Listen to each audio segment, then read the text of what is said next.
Coming up on CTV News tonight, the announcement many Christchurch residents have been waiting for. Welcome to CTV News, I'm Rob Cope-Williams.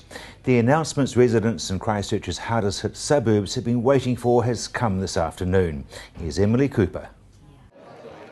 The formal announcement was made today by the government on the future of areas of Christchurch. The announcement was made by Earthquake Recovery Minister Jerry Brownlee, Prime Minister John Key and Sarah Chief Executive Roger Sutton. The government position is that we will be announcing today formally that we will offer to purchase the properties of people who are most affected. So we are going to offer those people the opportunity to sell their properties to the government at the rating valuation. And I'll make a comment about that in a minute. That is option A. You can cash up and go fairly quickly. Option B is that you could decide that the arrangements you have with your insurer will mean that you could buy a section somewhere else and have a new house built for you. And that option is available too. People will be able to sell the land to the Crown. In all cases, whatever the component of sale is, the Crown would assume the insurance and EQC obligations that come on that property. So we had a plan in place that was designed to put those most damaged sections from that event into a much better position and return them to the state that they were in prior to the September 4 earthquake. That plan was well underway. In one case, that execution had started. The affected areas have been put into zones: red, orange, green and white. The residential red zone includes 5,100 affected properties. The green zone has no significant land issues.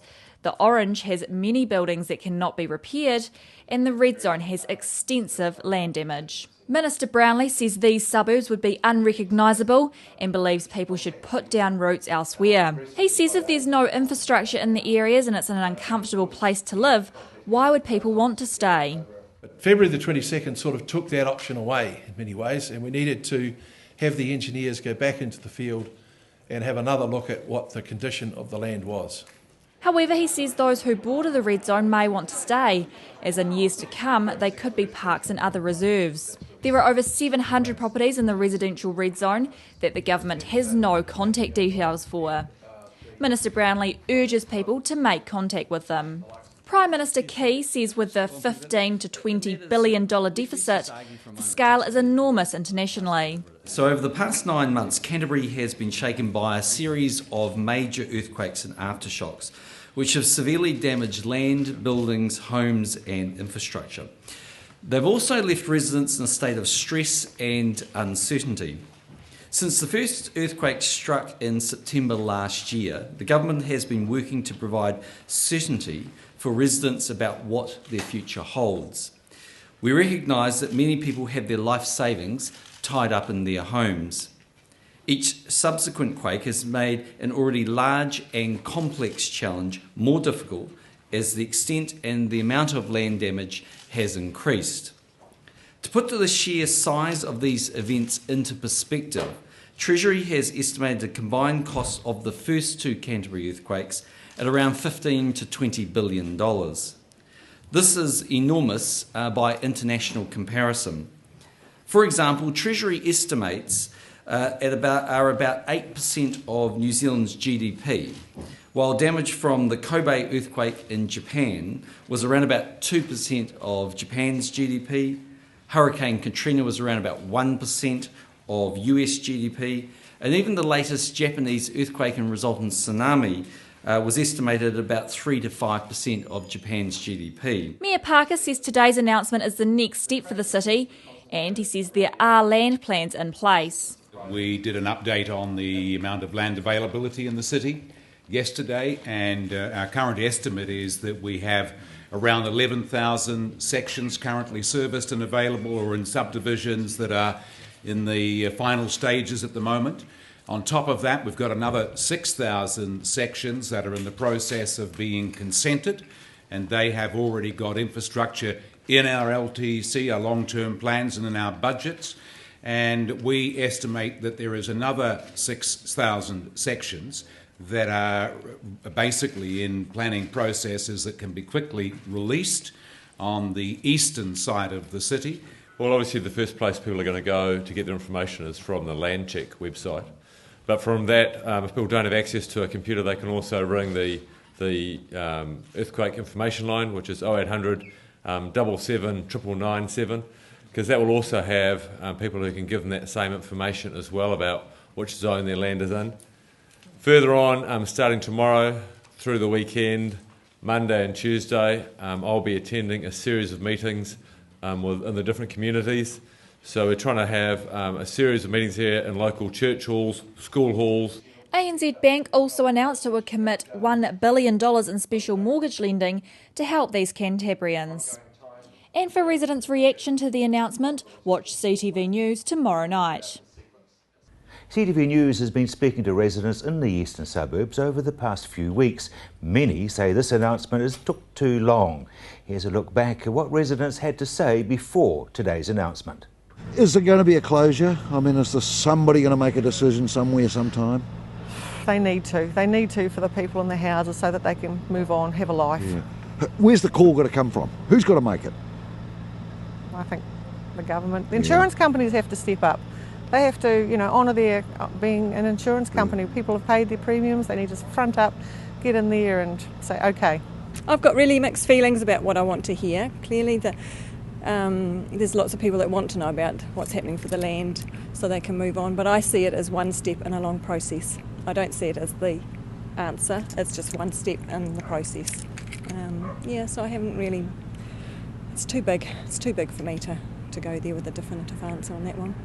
I certainly hope that they do come to some sort of an announcement to give people in the area some idea of where they are, where they're going, or at least a step towards that stage so people can start planning their lives. I think limbo would be a good way to describe how a lot of people are feeling at the moment. And you worry about it a lot? Oh yeah, of course. What's your main worry then?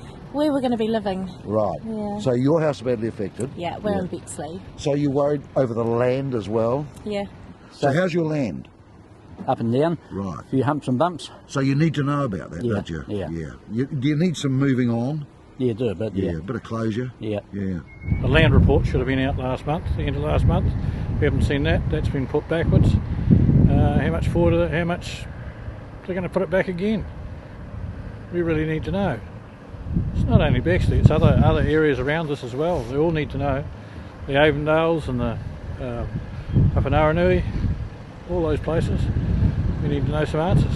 But here, it's impossible. You can't live in your house, it's surrounded by water. Families are broken up. What do you do? We want to know what's going on. We need to know whether we're going or we're staying or what's going on. That's all we want to know. We're not worried about the payout. We want to know whether we're coming or we're going.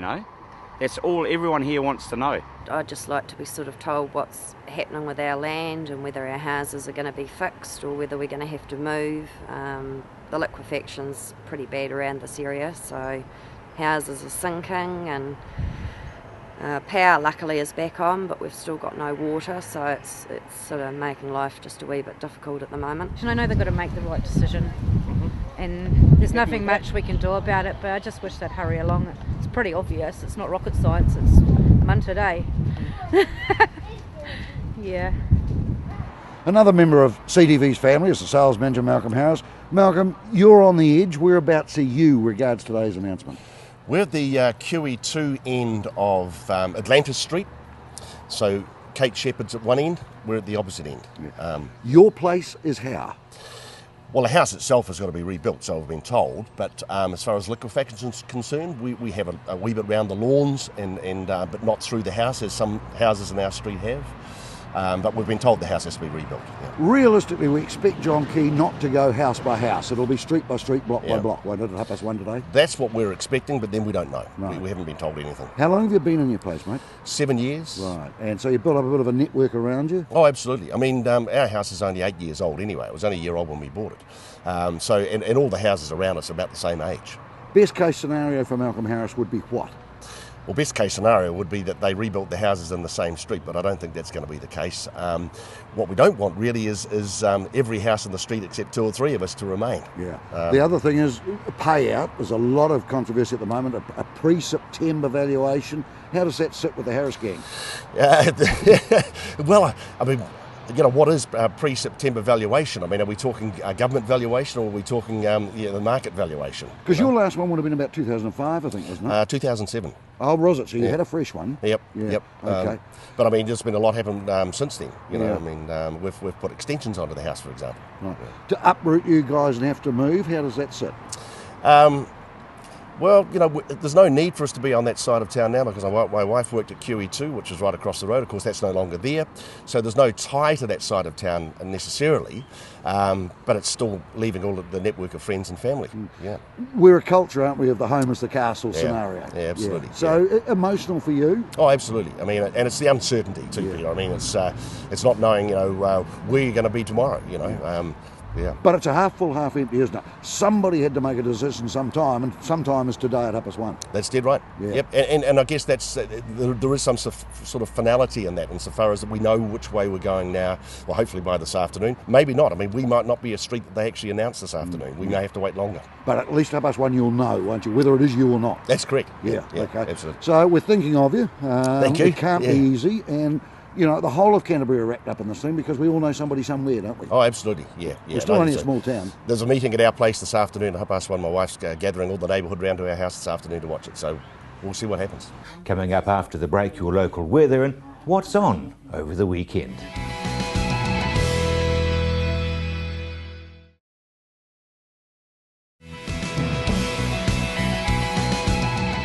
Welcome back. And some lighter news, Pete Smith spoke to the Crusaders as they prepare for their voyage north to Nelson for the sudden death Saturday in their game against Sharks. I'm at Rugby Park. Final preparations being made before the trip to Nelson. That's right, that's where the Crusaders have to go next. No home games, of course, so they don't really care. They're gypsies, they travel anywhere. This time, though, they're playing an opposition who's had to come a lot further. They've got the Sharks, and they're from South Africa. And they will be a bit of a handful for them, but a record sellout crowd in Nelson, the whole city in red and black. It's really vintage Canterbury rugby, if you like, and it's great to see. Looking at improvements too, I'm at Rugby Park, and of course we're getting ready for the ITM Cup and Ranfurly Shield Rugby, and you can see the new temporary stands being erected. I was a little bit sceptical about what they look like, but I reckon it's going to make a super ground here at Rugby Park. They'll get about 8,500 in here. We have a grass embankment on the other side, so it's really old-fashioned to be able to go to a game and stand on the embankment. And I know a lot of people are looking forward to Canterbury's campaign starting, but at the moment the focus is right on the Crusaders. They're in a must-win situation. It's sudden death, it's knockout, and I reckon that's exactly what they like. They've come so far in such difficult circumstances. We just want the icing on the cake, and I think we'll hear from Coach Todd Blackadder in a minute, but I think they're right on the money and hungry to take this one out. Coach Blackadder, more excited because it's knockout? Yeah, absolutely. I mean, all the hard work goes in to give yourself these opportunities, and this is where the excitement is, so we're looking forward to this one. More of a fizz this week of training, you notice? Yeah, there is, you know, more of a fizz, more, you know, talk about outcomes. The players really turned up with a fantastic attitude, and we're pretty fresh and excited about it, so no, we're good. A couple of new boys back again, which is exciting. Yeah, it is. It's good to have, you know, some good soldiers returning. You know, Khan and Sean and Sonny's back in the mix, and you know, we're just getting better and better. And obviously, if you guys that haven't been played, like Sam Whitelock hasn't had a lot of rugby, and he's fizzing along with everyone else, so you know, we're in good shape. You've had great times in Timaru, but Nelson's a bit special too, isn't it? Yeah, they're all is, you know, especially quarter final in Nelson, you know, in front of, we let them down last time, so we want to get a good performance, and it sounds like it's sold out, so 18,000 red and black supporters will be fantastic. Whole city apparently is decked out as well. I mean, it's just a great buzz, isn't it? Yeah, it's a really good feeling. You know, this team needed a bit of a pick-me-up. We've been through a lot, and it's good to go out there and just play some rugby and feel that like we're well and truly supported. It'd be great. Can you believe the road you've taken? I think we'll reflect one day on it and think, we've been everywhere, haven't we? Like, there's nothing we haven't done this year, and there's still a lot to do, but really proud of what we've done so far, and I'm really more keen and enthusiastic to do what, you know, was pretty hard to achieve, but looking forward, it's just 1 week at a time, and we do that, we'll go all the way and do the job. The Sharks, you probably don't mind playing them, do you, Todd? I think at this time of the year, you don't really mind playing anyone. You know, you know that, you know, it's all knockout rugby. You never take anyone lightly, but you've just got to turn up and perform. And I just feel like this time of the year, it wouldn't matter who we're playing, we're in great shape and we're really committed and determined. So game plan changes or what for knockout? Yeah, a little bit, but it's all subject to the weather. We've been playing wet weather rugby, so it looks like Saturday night's going to be wet as well. So we're accustomed to the conditions, and we've got the players that can adapt in the game plan to adjust if we need to. But we're pretty simple. We just look to do things pretty well. So you probably get away to a flyer, 2 or 3 drop goals from Andy Ellis, and that sets you up. Sit back on the deck chair and relax. Yeah, it sounds great, doesn't it? Could you believe the cheeky little bugger? Yeah, it was fantastic. He just knows the rules and penalty advantage. Why not have a go? And he did. Yeah, it really just set the lights about it. It was no accident because he actually had a go. And the DC3 flight, just recapping on that, you enjoyed that? Yeah, that was nice. With everything, volcanic ash was trying to stop us from getting to our home game in Wellington, and put together the old DC3, but just another chapter in a pretty exciting, interesting story anyway. That was one hell of a contest in the Cape Town against though, because you never know who you're going to play, really, do you? No, you don't. You never know who's going to turn up, and a team with nothing to lose, and obviously there's a lot of emotion in it for them. We just wanted to put a good performance on the track and get that game out of the way to focus on finals. So expect the Sharks to be more patterned, do you, Todd? Yeah, they do. They're a bigger forward pack. They play a different sort of style, typical African. They're very direct. They probably don't try and go around, round teams and use their width as much, but they do once they get over the gain line. So it's going to be really defensive oriented. A bit of class in them too, isn't it? Oh, they're good, mate. Yeah. Everyone's top 6. Everyone's had to work hard for it. Yeah, nice. They've had to do the miles, eh? Yeah, instead of us. We'll do that next week, hopefully. Go and enjoy it, mate. Nelson. I know you will. We all will. Thanks, Todd. Beautiful. Thanks, Pete. Crusader number 10 joins me, Dan Carter. Dan, knockout rugby. More of a fizz for you than anything else? Yeah, that's why I play the game. These knockout stages, do or die matches, so it's very exciting. That's why we do all the hard work in the pre-season and throughout the season to get ourselves into these positions. So there's been a real buzz in amongst the team this week, so looking forward to this match. The events that we've had in the last 2 or 3 weeks of earthquakes, mentally, how are the boys? Do they sort of put that behind them? Yeah, I think we're really lucky to be in the position that we're in. There's a lot of distractions and it's a lot of frustration with all the earthquakes and things going on. But as a rugby player, we can come out here and train and then play and release a lot of that frustration, which is good. So, if anything, it also adds a bit of motivation as well for the people here. We want to do well and perform well. So, we're well up for this game. Yeah, we're a bit short of a lift around town, aren't we? And I think you guys have got to provide it, unfortunately. Yeah, no, we totally understand that. Especially with not being able to play at AMI and all the travelling and things, and also everything that's going on with the people. They look forward to sitting down and watching their home team, the Crusaders, perform well. So we've been working hard all season. We've had a lot of challenges along the way, but we've played some good games, and we just want to continue that. Dan, I think there's a book in the season, isn't there? I mean, for what you've had to go through, even Chilean airspace, you don't need that really. A DC3 flight, you enjoyed it? Yeah, no, it was a lot of fun, and there's been a lot of adversity, with our season this year, and if we were to go all the way, which is pretty tough, it would be a great story, and like I said earlier, it adds its motivation, and we'd really love to do that. Never have been done in world sport, I would have thought, would you? No, we've talked about that. For a team to win a competition without playing any home games at all, would be a first. So we'd love to. Now here's Emily with what's on in Canterbury over the weekend.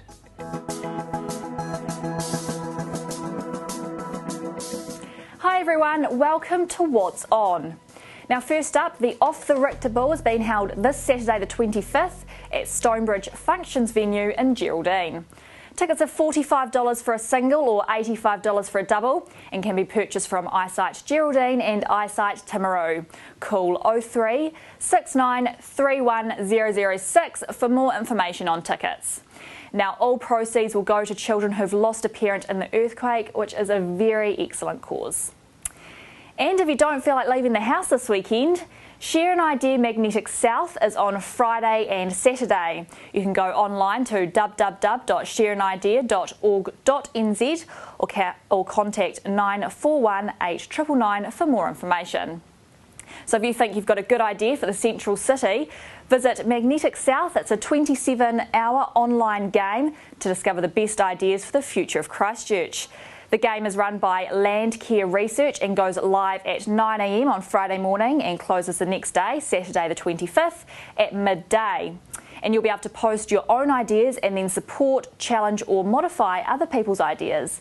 You can register online at www.magneticSouth.net.nz or www.shareanidea.org.nz. Now, Magnetic South is being supported by the Christchurch City Council's Share an Idea initiative. And don't forget, Press Cup Rugby continues this weekend, where Christ College will host Nelson College. And you can watch the game at 11 o'clock Sunday and 6:30 Sunday night on CTV. And if you've got any events you'd like us to mention, email me, emily.cooper@ctv.co.nz, or call us here at CTV on 3777 033. See you back here next week.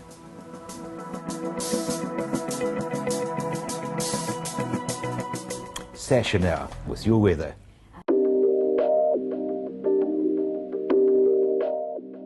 Evening everyone, thanks for joining me.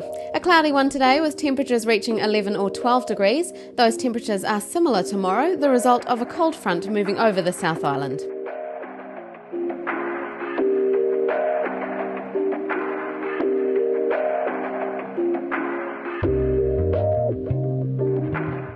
Kaikoura sees a cloudy Friday ahead with light southerly winds, down to 5 degrees overnight tonight, and it's an expected high of 11 tomorrow.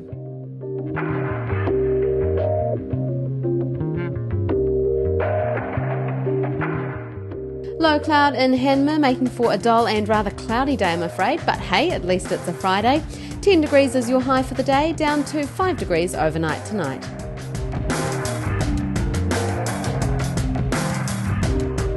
More low cloud for North Canterbury, light southerlies throughout the day and expect some rain tomorrow night. A cool 11 degrees is your high for the day.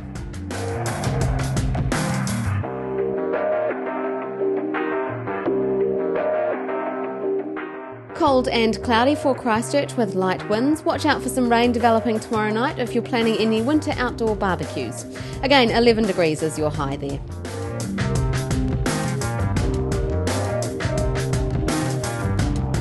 A rather dull day with grey skies and light southerly winds for Ashburton. That low drops to 5 degrees overnight tonight, then it's a high of 11 tomorrow.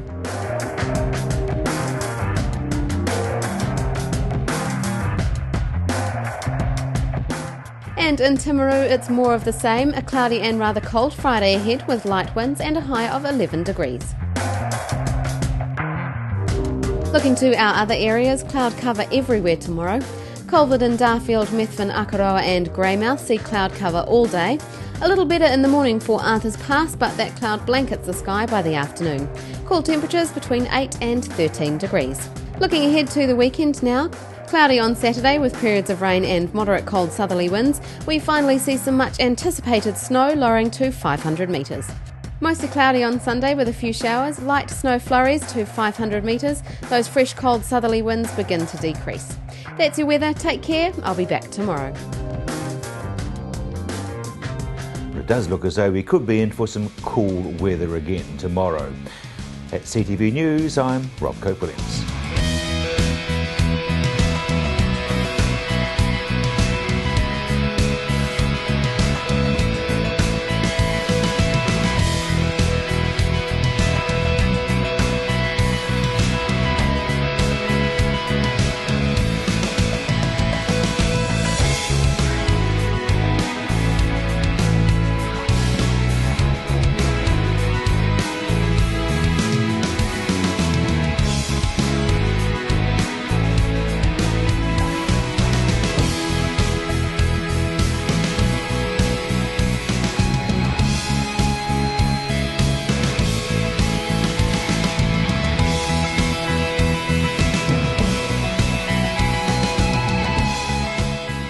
Supporting local content so you can see more of New Zealand on air.